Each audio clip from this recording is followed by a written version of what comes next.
Former French President Francois Hollande is speaking out on Brexit. He says the UK can't expect to keep the same trade deal as other countries in the single market. Hollande talked to Bloomberg's Manus Cranny in Dubai. I have said that the United Kingdom would have to pay, and that the deal that's been found, what we refer to as Phase 1, did indeed lead to a general contribution by the British.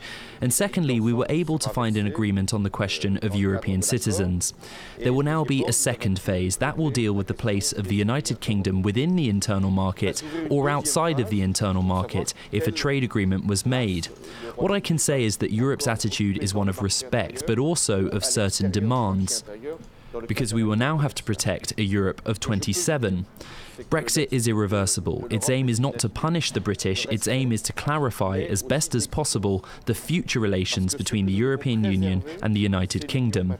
And also with France, I was always determined to keep a special relationship with the UK, especially on questions around defence, and this will be upkept. Liam Fox, the International Trade Secretary, today said, "We hope for a virtually identical trade agreement with Europe." Is this a realistic ambition? A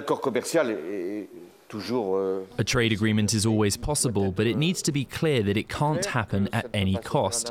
There have been discussions held over the past years, and they have continued, and there are certain points for Europe that remain extremely resolute, for example agriculture and what one would call cultural exception, because for us these are very important issues. So I think that Donald Trump's position on trade agreements is not very encouraging going into discussions with Europe. Services are an incredibly important part. Mr. Davis talks about a plus agreement. Services must be included. Would France, do you think, tolerate a generous financial services component to a post-Brexit deal? On the trade agreement that will come as a result of Brexit, it will necessarily need to differ from the conditions of the internal market.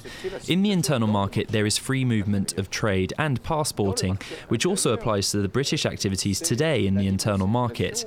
If there's no way of accepting the free movement of goods and services, there will be a trade agreement, and with that, Britain will lose its access to passporting that it uses to enter the internal market today.